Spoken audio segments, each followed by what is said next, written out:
and welcome to the video. This summer I'm going to attempt to make a wood fire pizza oven. Over the course of the next few days I'm going to show you how I've managed to do this. I don't know if I'll be able to do it or not. I'm going to give it a try. I've got all of my ideas from YouTube and various other bits from the internet as well. So I am by no means an expert in things like this, so we'll see how we get along step by step. Last year I built a raised deck which seemed to go quite well, so fingers crossed I'll have the same success in building a wood fire pizza oven. So let's get started.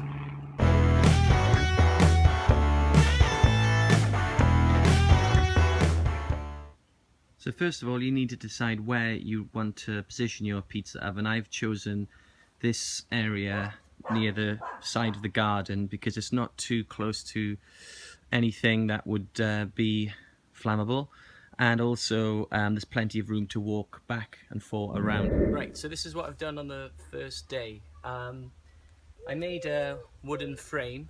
I chose to go 115 centimeters by 115 centimeters just by thinking about the size of the pizza that I'd like and the width of the clay required.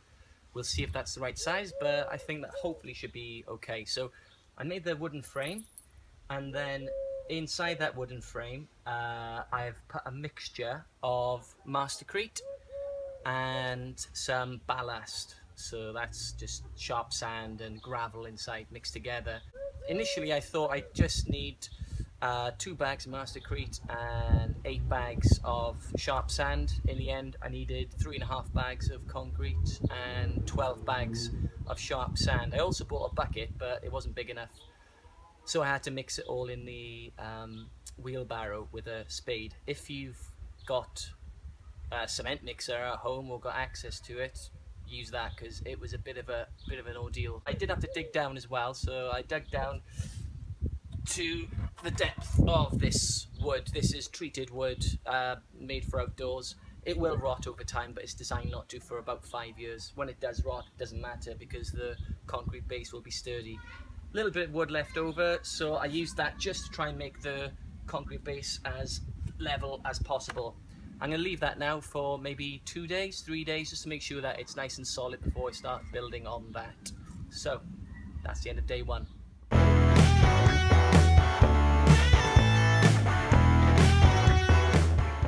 So it's day 2 of the video. It's been 3 days since I laid the concrete down, and it's nice and solid. The deliveries just arrived this morning, so I've got 36 breeze blocks, 2 lintels, they're 1 meter in length. I have 16 bricks, 10 bags of soft sand for mortar, and I've got the remaining bags of cement to mix together. We'll see how we get on today. I've not laid a brick wall in my life. Fingers crossed.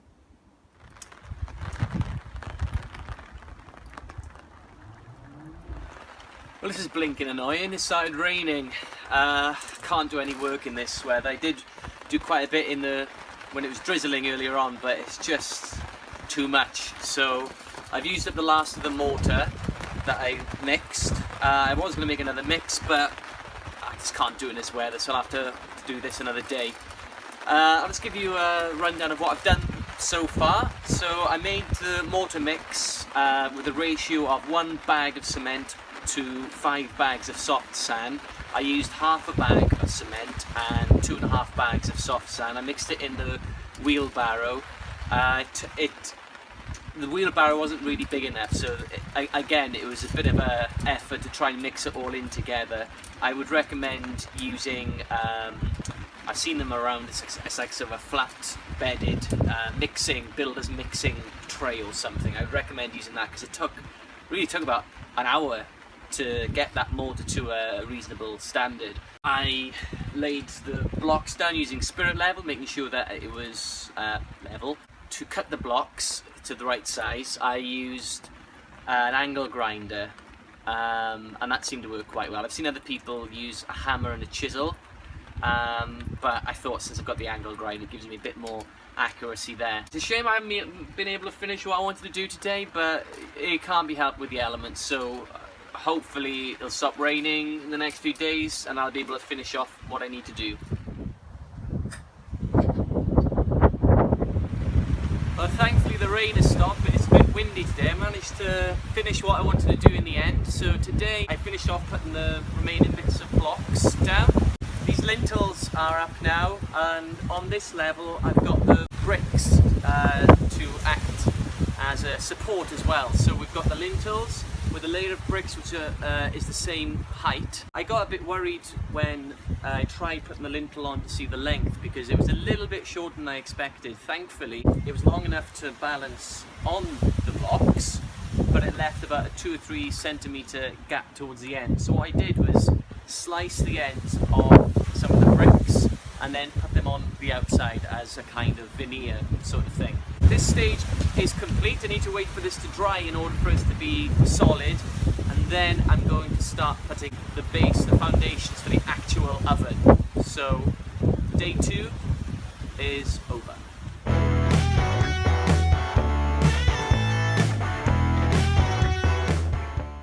Right, it's day 3. I'm a little bit hungover, which is why I'm starting at 3 in the afternoon. But I'm not going to let that slow me down. The work that I want to do today is hopefully not too taxing on the body. All I need to do today is put some floor slabs down on top of the lintels here, and then mortar in bricks on the perimeter. That's all I'm going to do today. See how we get on. Okay, so it's the end of the day. I laid the paving slabs first. They were very heavy, so just be careful with that. I put a little bit of mortar on the lintels and on the bricks surrounding, just so it's given itself a bit of sturdiness. Then on the perimeter I've just mortared in some bricks in preparation for putting in the fire bricks tomorrow. I'm not too worried about it looking a bit scruffy with the mortar, because I'm going to file away with an iron brush all the excess bits of mortar once it's all dried, once the whole project's finished, and then I'm going to paint around most of it as well. So even though it looks a bit scrappy at the moment, hopefully it'll be fine in the end. But yeah, it's going well so far, seems to be solid, so let's see what we do tomorrow.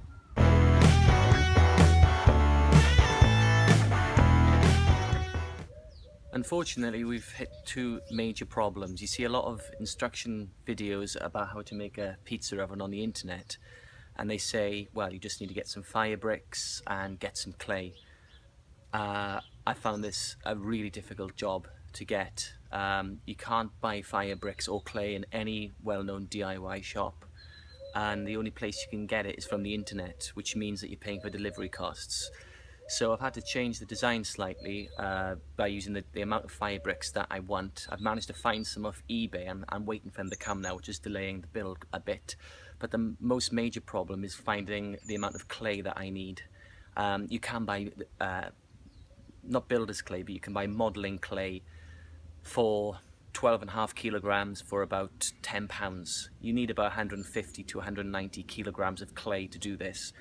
Adding to the cost of delivery, you're looking at about £150 just for the clay alone. So I'm going to go out to the front garden today and start digging, hoping to find enough clay to use. I do know that there's a lot of clay in the ground, and that's what I'm going to do. So today's job is purely just sourcing the clay from the ground and waiting for the fire bricks to come.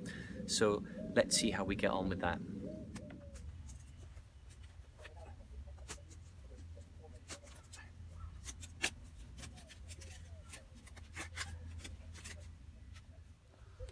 So I've dug in the front garden. I've taken up a layer of turf and rolled it out so I can place it back on once I'm finished.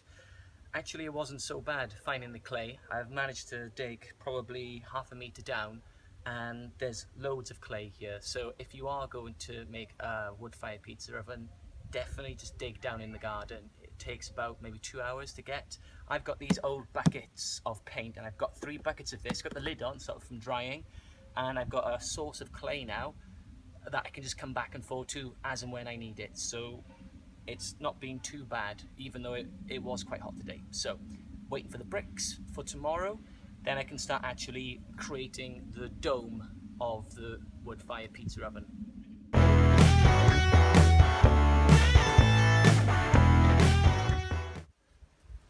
having major problems getting these fire bricks. The delivery has just been going on and on and on, waiting for them to come, so it's delayed the project. So I've had to do things in a different order that I would have liked to. So this is what I've done so far. On top of the floor slabs, I've put on a layer of perlite or vermiculite, which is usually found in garden centres to help with irrigation and things like that, but it's also a really good insulator. So I've used that as a layer just to keep the heat in and also to protect the lintels underneath. On top of that, I've put a layer of sand, which is going to be the base for the fire bricks and the bricks surrounding as well. I was thinking about putting some foil insulation underneath the perlite, but I did a little test earlier on just to see how flammable it was, and I didn't want to risk it, so I didn't use that in the end. So while I was waiting for the fire bricks to arrive, I painted the blocks underneath just because I needed to use the time. Otherwise I would have left that till the end just in case I get a little bit of mess on that. So that's done now. To put the fire bricks on and with the bricks also, I decided that it would cost too much to have fire bricks for the whole of the base, so I've just used it as a square in the middle and surrounded it with other bricks. I don't think that's going to be a problem because the oven wouldn't reach the outer perimeter anyway. To put the bricks in and keep them solid, I've put some soft sand on top and I've brushed them in and really compacted that in as much as I can. I'm leaving it overnight for it to dry because the sand's a little bit wet, and then tomorrow I'm just going to compact it a little bit more in preparation for putting the clay dome on top. Today's a very exciting day. It's the first day I get to actually build the first layer of the pizza dome. At the moment all I've done really is build a rather expensive plinth, so by the end of the day I will have the first part of the actual oven finished, hopefully. Let's see how we get on. Today I put the first layer on the wood fire oven. I did a mix of clay, 1 bucket of clay to 2 buckets of sand. That took quite a while to mix. I recommend getting some welly boots and tarpaulin and just twist that in. The mistake I made was I put the clay in first and then put the sand on top, which meant that the clay stuck to the bottom and it didn't really mix in very well. So if you ought to do it, do the sand first and then the clay. So in order to put the clay on top to make this dome shape, I made a sort of a dome shape with some wet sand, making sure that it's the shape that I wanted. So I got a Sharpie and made a circle using some string. I made the oven come back a little bit more because I want the arch to come forwards and give myself a little bit of space there. It looked quite small to begin with, but there are going to be 3 layers on top of that. So this is the first layer and I'm going to have 2 more layers on top of that. So realistically I think it's going to be about this size in total. I did put some old chip shop paper on the sand as a barrier so the clay wouldn't stick to it, but it just got in the way in the end. Be careful when you're mixing the clay and sand. If you've got it from the garden, make sure that there are no stones in there, because the last thing you want is for something to expand in the clay dome and then it would crack. Other than that, I think that's what we've done. Quite a big day today. I need to cut through the opening of the oven, put my first fire in to make sure that the clay's dry. I also need to put an insulation layer on. I'd also like to make an archway and put the chimney in today. Big day. Let's see how we get on. So this is what I've done today. I've made a hole in the front of the dome using a knife, just very carefully cutting through. And then I started to pull out the sand that was creating the shape for the oven. The sand was rather wet actually, so when I was pulling it out it was quite difficult to get out from the top and the side, so I had to make a couple of fires just to dry it all off inside and make sure I've got all of the sand out. There's still a little bit left, so I'll have to carry on with that later. So for the second layer I had a mixture of straw and clay and did a similar thing to the previous mixture of clay, and I got my wellies on, tarpaulin, and started stamping on that. Then I smothered the dome as much as I can for the insulation layer, and then I put another fire on the go just to dry everything out. I'm going to leave this for the night, and then tomorrow I'll install the chimney, the arch, and I'll put a final layer on top, and then that'll be it. Okay, so yesterday I didn't get everything done that I had planned. In the end, taking the sand out was very time consuming because it was so wet, which meant I had to make quite a few fires to dry the sand out, and that does take quite a bit of time, particularly because it was damp inside. So yesterday I did the insulation layer. Hopefully today now I'll be able to put in the archway, the chimney, and the final layer of clay on top. So big day today. Let's see if we can get this all finished today. Well, it's been quite a productive day. First thing I did was make the archway, the brick archway. I cut the bucket in half using a saw, just because that was an easiest thing there to give me a kind of outline. Cut the bricks in, I think they were thirds or halves, and I had a plan where I got some sticks just to give that sort of archway look for it to work. Unfortunately, when I started putting the mortar on, my ratios weren't quite there, the measurements weren't quite there. So the amount of bricks that I had didn't quite work out. So in the end, I had to make something called a keystone, which I've seen in bridges and things, which add strength. So I had to measure the bottom and the top and cut that with an angle grinder. It was a little bit higher than the bucket, so I've had to improvise again using some various bits that I found around the build. I'm a bit worried about the integrity of it. Hopefully when the mortar dries it'll be a bit more sturdy, but we'll see. Then I put the final layer of clay and sand, exactly the same ratio as the first layer, put that on top, and then I connected that by using making a clay wall, connecting it to the archway, and then I put the chimney in. Now this chimney I found in B&Q, it was just an extractor chimney kit, so just have a look for that. It's about 12 or 13 pounds, and I think that hopefully that should do the trick there. And so now I just need to wait for all of this to dry.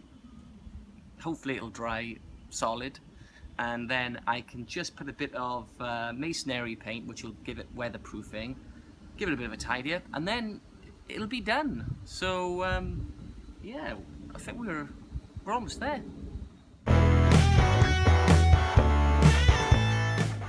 And here we have it, the final day. So the last two things that I did today was I put a fire in to dry all of the clay out, and the chimney thankfully worked really well. I could see the smoke coming out and the air was being drawn in. It was a lovely fire. And then after that I put some weatherproofing masonry paint, the same paint that I used for the bricks underneath. So we've come to the end. I bought myself a pizza peel you can get from most supermarkets or online. I think it was about 10 or 12 pounds. It was a little bit wide, so I had to use an angle grinder again to cut it. Hopefully you found this useful or helpful. I'm sure there are better ways to make a wood-fired pizza oven than this, and I'm glad to show you the mistakes that I've made. So hopefully if you do try and make one yourself, that you will find it easier than I did. Now, even if this pizza oven doesn't work, it's something that can be fixed. This is a maintenance project. They don't last forever, I've been told, and all I could do is just smash the top bit off. This plinth is going to be around forever, so that's where the money and effort has gone into. All that needs to go into the top part is clay from the garden, sand. I've got the fire bricks now, I got bricks, I got a little bit of cement, I got mortar, and I got a chimney left. So even if this doesn't work and it cracks and falls apart, I can make a better one in the future. So hopefully again you found this useful, and good luck. Give it a try.